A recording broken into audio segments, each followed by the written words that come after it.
Hey kids, and welcome back to Skyrim Forever, featuring IF the Ice Fiendess of the North.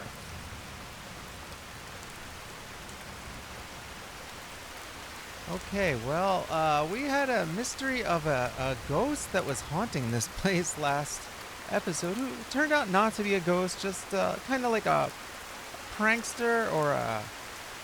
Well, he wasn't playing a prank. Basically, what he was doing was trying to get people to stay away from here because he was looking for this claw, which is going to open a door where there's supposedly more treasure or, you know, something. Probably more enemies too, but I guess this guy wasn't really thinking of that. So as you see, we have these Draugr here, which sometimes they pop out, but as we dealt with last episode, I was waiting for them to die and they didn't. Alright, so we went through all this last episode, but we only explored a small fraction of this cave because I guess now we have the claw. I'm not sure how this claw came to be. I kind of forget how we got here. See, I recorded this footage 3 years ago, actually. This was the first series I ever made in Skyrim. But I wasn't too happy with some of the audio and other technical issues, so I never uploaded it. But I kind of, you know, did my best to sort of mix and equalize that stuff. And now, as of a few episodes ago, we're recording the voiceovers now in 2020, but this gameplay is still from 2017, actually. Pretty much exactly 3 years ago. It was like in March or April of that year. Alright, so let's see. Now these little dragon claws, I probably maybe mentioned this before, but when I first played this game, I didn't realize you could even look at the objects in your inventory like this, right? So I'm like, how do I do this puzzle? I was looking around the whole area for clues, you know, like the other kind of puzzles. You know, they'll have the little pieces that fall off in other doors like this. But with the claws, you have to look at the claw itself. So I looked it up online. You know, this is 10 years ago now. And I was like, look at the claw and the marks on there. So I'm like dropping it on the ground and trying to look at it because I didn't know you could, you know, look at things closer in your inventory because, well, I just started playing the game.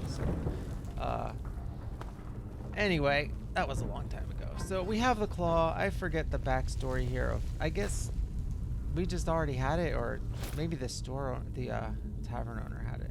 Alright, and we're already over encumbered, so we're gonna have to either drop something or talk to one of our followers or drink some wine. That is what my other character, Lucette the Lucky, does, and this one, of course, being a Nord, is gonna go for the Nord mead instead. So an easy way to kill your travel weight when you're carrying around tons of food and drink that you've picked up. So let's switch our weapons here. So we have the Staff of Hailstones. It looks like I'm gonna charge that up a little more. So yeah, I think we just picked that up in the last adventure. So if here is a ice specialist, we call her, or frost, or whatever you want to call it, where she's not into magic, archery, or swordplay per se. Just any of those items she uses is going to be cold. It's going to have an enchantment of cold or a spell of cold. So now we have a staff of cold. It's all good to us. We'll also do the frost rune at this point, which is one of my favorites. It's kind of like a landmine, but you can also put on the walls and ceiling and stuff too. So a little more interesting. And of course there are, like most magic in Skyrim, you have your flame and your ice and your shock variants of that, and other variants have been added by mods, but we're not going to worry about that with this particular character. She's perfectly happy with ice, although there are more interesting and complicated ice spells added by those mods as well. So we've now encountered our first Draugr. I've been waiting for this. If you watched the last episode, I was really surprised there weren't more of these attacking us in that first area here. So now we're deeper in the dungeon, and the dead are starting to come to life, or whatever the lore is behind these. I'm not really quite sure what's going on with them. But there's magic everywhere in Skyrim, and things are coming back to life, including the dragons. Now, If here is the Dragonborn. So if you watch my other recent series, I tend not to do the Dragonborn storyline because, well, I've done it before, and also you spawn so many dragons. You're almost constantly fighting dragons. But we like that for the If character, so she is really loving killing dragons, and she's only, I think, killed a few dragons so far, but they have been quite harrowing fights, and you know, it's fun. It's fun when you're a specialist too, to like have a sort of different combat, because some combat, you know, when you have like a you know, a sword specialist, or, you know, let's say dual wielding or something like that, you know, it's hard to get the dragons to come down to the ground. So you know, with art, you know, you need archery or a ranged weapon, or you can also use the shouts sometimes. So if you're a dragonborn and the dragons are spawning, you can kind of shout at it, because it's a lot easier to fight them when they land. You sort of flank them and hit their tail or the side. So anyway, we're not fighting dragons today. We're fighting Draugr, and we're going deeper and deeper into this cave or tomb or whatever these things are called. I just call them dungeons, I guess. Okay, there's a little trap down there, which looks like we set off. Oh, we set off the one here. Okay. Well, good thing we were out of range of that. And it looks like maybe our followers set one off. Oh, and we did not jump in time. And, okay. Well, that didn't hurt us too much, so not a big deal. And we have a potion of haggling. That should come in handy in a dungeon. Yeah, I'm not sure what. I always like when, you know, hey, you're going into a tough fight, they throw some magic or some health potions around because they know you're going to need them. But haggling, who knows? Maybe we'll have to negotiate some prices with the Draugr here. Or whatever. To oblivion and back. All right. As they say. Well, need me to carry something? Yeah, you can carry it to oblivion and back. Sure. All right. Well, we're just dumping stuff here. I haven't been very good with inventory management over the last few episodes, and look, we've given him a cloak. Oh my god, I love these cloaks. If you watch any of my series, I always talk about the cloaks. And one of the most recent series I've made, the Wolf the Worm, who is a voiced character. I do it entirely in character, and he just kind of grumbles most of the time, but his whole mission was making one of these bearskin cloaks. So every time I see one of those, I'm reminded of him. Look at this ringmail armor. That is pretty cool. That's like what the Executioner wears over in Solitude. So now he's looking very lush and warm. I don't know about, he's cold-blooded. I don't know how that works with wearing a cloak. He probably doesn't need one, but looks pretty cool to me. Or maybe they get colder. I don't even know. All I know is Rogie and I, we're a nice hardy Nords. We like the cloaks, but we don't really need them because we can survive in the cold pretty well. Oh, we have a master door up here. Okay, well, that's interesting. Let's see if we can open this lock. We only have 20 lockpicks, so this might be tough. These are very, very small sweet spot in here, so, you know, just have to curve to the right side and find that spot and then jiggle it a little, but it is going to be extremely hard to locate the initial spot on a master lock like this. And we have not been leveling up our lock picking that much. So we're only at level 25, so, you know, that increases the size of your sweet spot and things like that. So and we haven't taken any perks as far as I remember. But we're getting it. Oh, look at that. It's all the way on the edge at the furthest most point. And we should get this in another lockpick or two. We almost have it narrowed down. But as you see, there's very, very little leeway here. Oh, and we broke another one. So I need to take that a little bit slower and it won't break. But it's all right. I think I remembered which triangle. You can match it up with the triangles on the outside there. And it looks like I went the wrong way. And so we just got to go a little above that one. There we go. Nice. Nice looking chest, and looking for the pressure plate there. And an extra soul gem, and we can't even get in. Wow, whatever's in here better be really nice, because we have a master and now an expert lock. blocking it. So this is taking out half of our lockpicks already, and that one was a lot easier than the first one. 150 gold is not a bad amount of gold, and a cat totem. That is cool. I actually have a series that I started, again, probably 2 years ago now. I didn't take it that far. I maybe filmed a few hours of footage. And the guy had that follower, and it was actually really, really cool. The problem was I didn't really want to make that a voiced character, and I wasn't sure what to do with it. Like what tone to set with the actual storyline, you know, whether to talk like this over it or like try to do a voice. It wasn't really clicking, but man, that was a really cool character. I forget what else he was up to, but now this is one of those situations where it's good to be an fire mage, but look, we can just drop the oil with our ice spike and light that entire pool of oil on fire with that by dropping the canister up there. So that was a nice little easy fight with those skeletons. And you know, if you had a flame spell, you could have just directly set that on fire down there, but any projectile will do. It's again, if you're one of those dual wield characters though, you have to fight them all, because sometimes there's maybe a oil thing you can knock over maybe, but otherwise you're not going to be able to reach those wires, and you're not going to be able to set it on fire by any other means.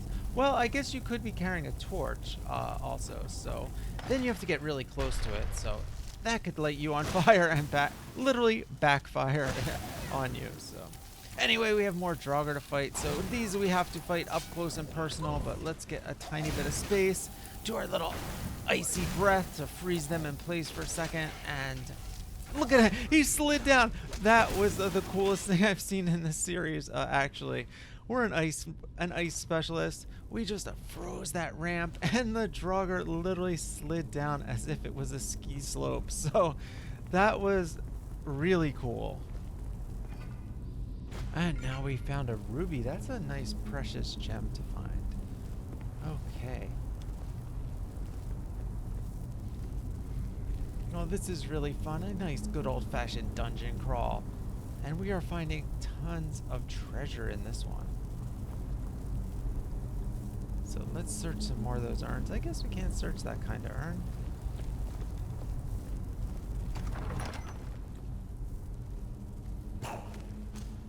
Now it's funny, I've been playing Skyrim a lot recently with a few different characters, and I really haven't been in too many dungeons. I've been fighting a lot of bandits in the Lucette the Unlucky series, and we did a couple Daedra quests. Come on guys, get out of the way of this. Man, these followers, they're getting sliced and diced. We better, oh my god, wait, what just happened? How did that just... It looked like it was dead on the ground, and now we backed into a trap. So this is now a comedy of errors. We were too busy laughing at our companions getting stuck in that trap, and we got surprised by this Draugr and fell into a trap of our own. So, oh, and here we go. We found another one. So this is what I was talking about last episode. A lot of them will be just laying there dormant, and they will come to life as you get close to them. So I try to spot them from the door, but in this particular situation, it wasn't really working because of all the traps. So, all right, so this one we got. It's a lot easier to get that first hit with an arrow, I notice, because it just sort of woke it up. Like we sprayed a cold blast on it or an ice spike, and it just kind of woke it up. So, all right, well we're already out of charge on that, so that didn't last very long. But we have plenty of soul gems. This is one of the things I was going through with this. I just did it again. Forget it. All right, stop talking about the other series and let's pay attention to this one. Not that that will help because I played this 3 years ago, but it feels like I wasn't paying attention while I was talking or while I was playing right there, so I don't know. Well, I got distracted by having to recharge my staff, so, you know. All right, a garnet, that is worth quite a lot. And look at that, silver sapphire. We are just digging up treasure here. These guys have some really nice jewelry on them. I guess this was like a very wealthy person's tomb several hundred or thousands of years ago, whenever they made this. I'm not really that good with the the lore in Skyrim, but I think I'm going to be learning a lot more of it as I play this more. I'm pretty immersed in starting new characters and having each one explore different aspects of Skyrim, so that kind of makes me focus on different elements. So like I was saying, I haven't been in a actual dungeon like this recently that much, but you know, I'm just learning different things about alchemy right now in that playthrough. So it's, you know, stuff I wasn't familiar with in the game, some of the particulars of that. So every series I'm gonna like get in depth in certain elements. So we'll probably do a series of someone who, you know, specializes in raiding these types of tombs or something. I don't even know. Or I mean, maybe this is that series, because I am hoping to continue this series at some point. We have another one of these puzzles here, but we're almost running out of footage on this. I probably have, after this, I would say 3 maybe episodes, maybe 4 if I really stretch out the footage I have. So I would like to get it to episode 25 with the old footage, but I don't think I quite have enough. This particular episode is the last one that I've edited, fully edited, before, you know, a few years ago. So I had everything voiced until episode, I think, 17 or so, and then these 4 episodes were already edited, but after that I still have some raw footage that I still have yet to edit, so we'll see about that. And I realized I just think I published last episode and forgot to put my transitions in there, but that's okay. It's not that big of a deal. And since I'm uploading one video every day, I really don't like to take down the video and put up a different version of it, because my date uploaded looks really nice and organized all the way from January 1st to April 11th so far, so that's pretty cool.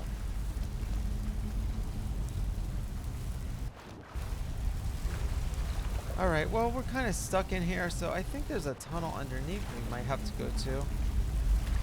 I'm not sure what's going on. Alright. Well, I don't know.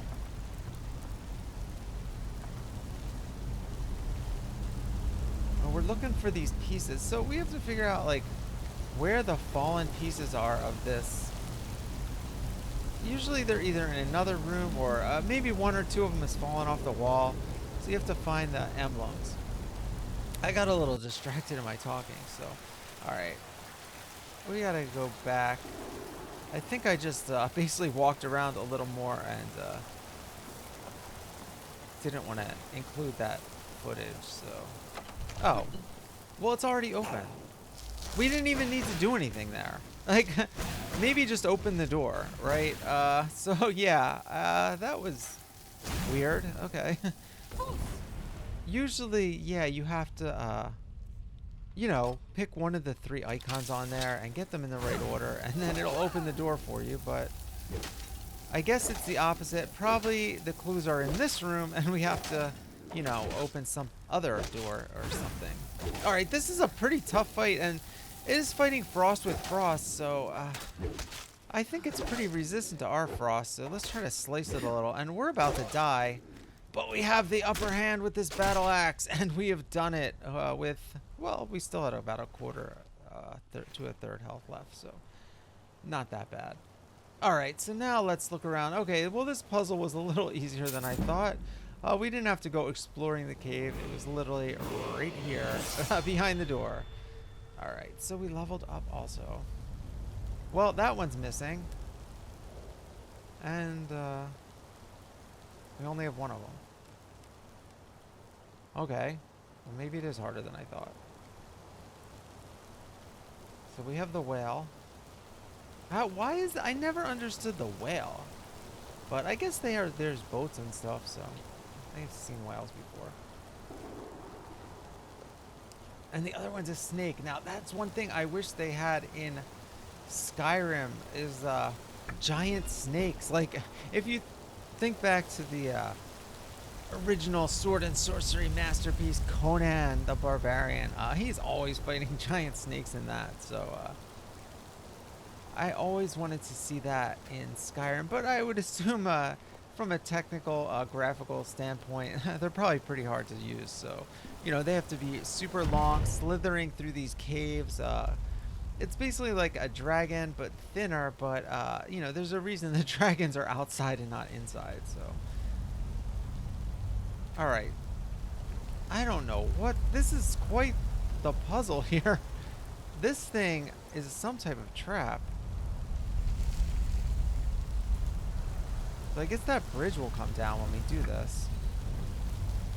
So we're just gonna try to make them all whales, I guess. Well, gonna save and see what happens when we walk on that thing.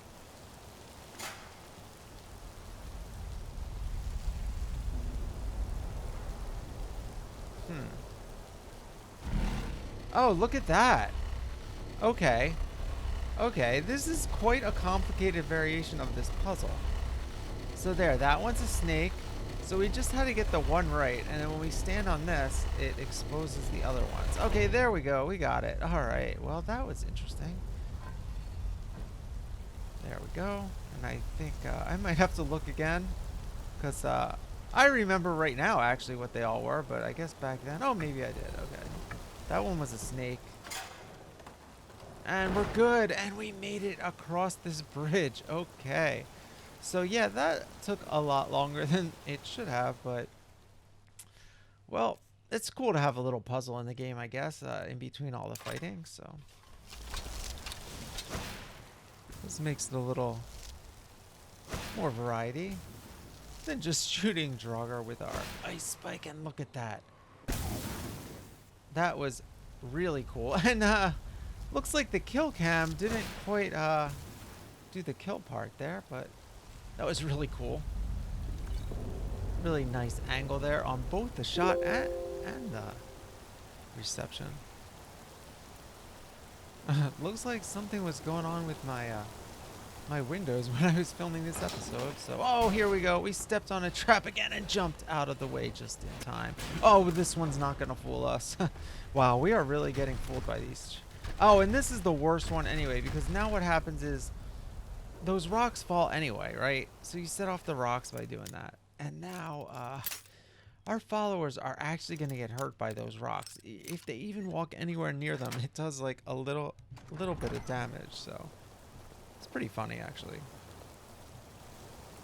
And you know, well, it actually works well with this particular character, Rogi, who is known to be quite the drunk. So, you know, it makes sense that he would fall in. Alright, so there's another trap, obviously. That was an obvious trap, and it doesn't even unlock anything. We just got that ingot. That's it. So, that was pretty useless. But at this point, this is like a compendium of traps in Skyrim, so... Okay. Alright. Find a way. Yeah, get out of the way first. See what I mean? Those rocks are just laying there, but if you touch them, they actually do damage. Even though they're not moving. I think that noise was them getting hurt. They didn't shout, at least, so at least they probably didn't get too much damage. Okay, so let's go deeper into the Shroud Hearth depths. Wow, I don't know if that sounded good or not, but I just popped the heck out of that bee. And if you listen to the earlier series, I didn't have the same mic set up, so you could really hear those peas popping, but I think this should be okay, actually. So I'm probably not even going to double check it before I upload this, but I'm pretty sure it doesn't sound as bad as it used to. Wow, wait, we just sent that rune there and it actually exploded like as we... Was that a rune? It looked like the rune. Maybe it opened that tomb. Man, we did not... Oh, it was a spike. Okay. I don't know. Alright, that's what's good about using both magic and the staff, is that, you know, the staff is fueled by soul gems, and so we keep running out of magicka for our spells, so we're not wasting magicka with this spike. So it's kind of like a conservation of resources, or kind of a balance, because you do have to have a nice supply of soul gems when you do this. So, okay, looks like our followers have been locked out. So let's try to find a chain here to open this gate for them, because we need some help in here, because I think we have a boss fight coming up. Once we move up there, we'll probably open up another tomb with a much more difficult enemy. So looks like there's a skeleton. Oh, in the water. Okay, I noticed it on my HUD. There we go. That was not much of a threat. Okay, so now we're out of charge already. You see what I was saying? So we used up all the charge on that. So let's just put a rune there in case anyone comes here. So we're gonna have to take a pause here. Let's charge this up. I don't know that we have a ton of soul gems left. So we do have this fury, which that's not part of our speciality. All right, let's just use this for a minute. All right, that was pretty good. Now we'll switch to the frostbite. So now we have a spray in our left hand and the spike in our right. But what we're gonna do is bring back our battle axe, because we are sick of managing our magicka here. So let's just take it to these skeletons or Draugr the way that they know how, with just bashing them in the head. And it's not going that well, but we have plenty of health potions, so not the biggest deal in the world. All right, so I really wish I could figure out a way to open up this gate. Let's put another rune down.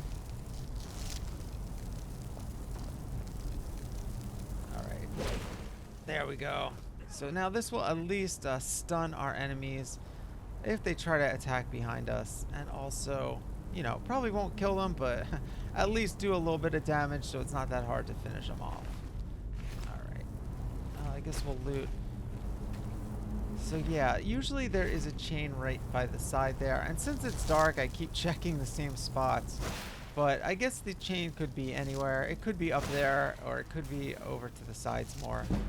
And I'm sure if you played Skyrim, if you're watching this and you're played Skyrim a lot of times, you're probably like, it's right there. You know exactly where it is, or maybe you approach this in an entirely different way and don't use followers to begin with. I don't know. That's what's great about Skyrim, is everyone just plays their own way. Like, not everyone comes in, puts runes down, and starts spraying them from here. You know, some people will just go in with they'll have their sword and shield and go in and hit bashing everyone. Who knows? Or some might be an archer, a stealth archer in the corner picking everyone off. I know I played that way the first time I played this. I was picking things off. I would clear out the whole dungeon from the doorway sometimes, so. And they wouldn't even know I was there because my stealth was so high, so. That's always a fun build. And that's kind of what I like about this build, is that because we're just doing ice, it does give us variety. Like, I could pull out the bow right now if I wanted to, so. This is a little bit of a smaller dungeon for me to do that. I was thinking of those bigger rooms, but let's see what we do here. Battle axe is good when we're up close right now. And we just started using this a few episodes ago, so get a little distance with its shout. Oh, and a nice little death cam there as well. All right, so there's one more up there, and that looks like the big guy coming out of the main tomb. So looks like we're not gonna have too much help with this fight. So let's lay down a rune here and back up a little bit and wait for him to come to us while we pull out our bow. Okay, so this is the reason I haven't been using a bow, actually, is I don't even have a frost enchanted bow yet. So, but right now, the Overlord, let's. Now this isn't a named guy or anything, so he's not actually as tough as I was anticipating. So we're gonna wipe him out pretty easily here. And all right, we're gonna end this episode now, and we'll finish cleaning up this dungeon next time. Thanks for joining us here on Skyrim Forever.